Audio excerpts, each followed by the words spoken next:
Mama said, my mother thought she had gas, but she didn't. Her stomach was bloated because I was in there. Now, this was quite a surprise because my mother was in her 40s. My father was about 50 years old.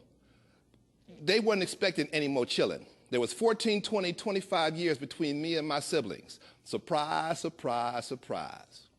Now, as long as I can remember, and I can remember till I was about 2 years old, my mother always read me and told me stories.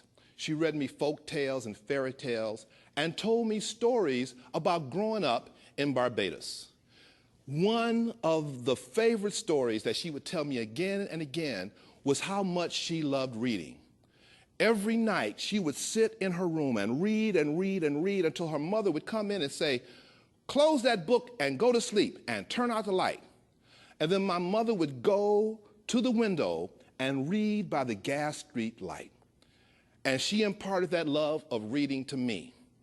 My mother would buy me books, any kind of book I wanted. Wouldn't buy me Playboy, but any other kind of book I wanted. She'd get me books, Marvel comic books. She turned me on to Marvel comic books. Inadvertently, I wanted Green Lantern, and she came back with Fantastic Four and Spider-Man. But anything that got me reading, she was for it.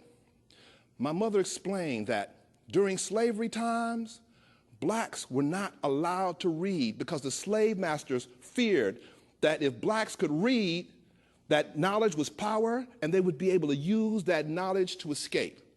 So she imparted to me the belief that if you could read, you could do anything. Now, my mother read the newspaper every day. In fact, at one point, we got 4 newspapers. So we would have discussions about what was going on, the civil rights movement, the black power movement, and she would share these things with me. My mother used to go to Evanston, and she would clean homes in Evanston, white folks' homes, and she loved this because it was her chance to get her own money, and that was something that was exciting to her, and she imparted that too to me, the idea of being independent, the idea of being able to take care of yourselves. Now, my mother, I grew up Catholic, and my mother was the best Catholic Christian I ever knew. You talk about do unto others, let me tell you the story about my mom.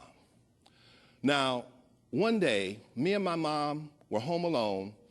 I was about somewhere 8, 9, 10 years old. Doorbell rang. I answered the door. There was a woman at the door. She says, young man, is your mother home? I said, yes, ma'am. I'll go get her. I got my mom. The woman said to my mother, miss, you don't know me. I'm passing through the neighborhood on my way to catch a bus, but I really have to use the bathroom. May I use your bathroom? My mother said, of course. She showed the woman the bathroom, and while the woman was in the bathroom, my mother went to the kitchen. She prepared pound cake and cookies, milk and tea, and when the woman came out, she served that woman like she was a long-lost friend.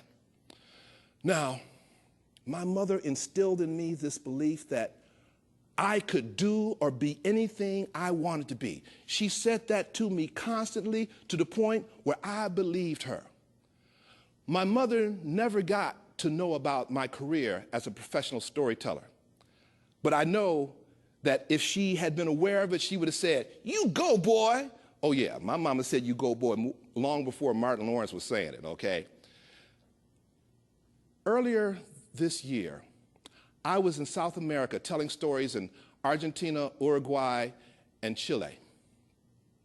This French high school in Buenos Aires wanted to do something different.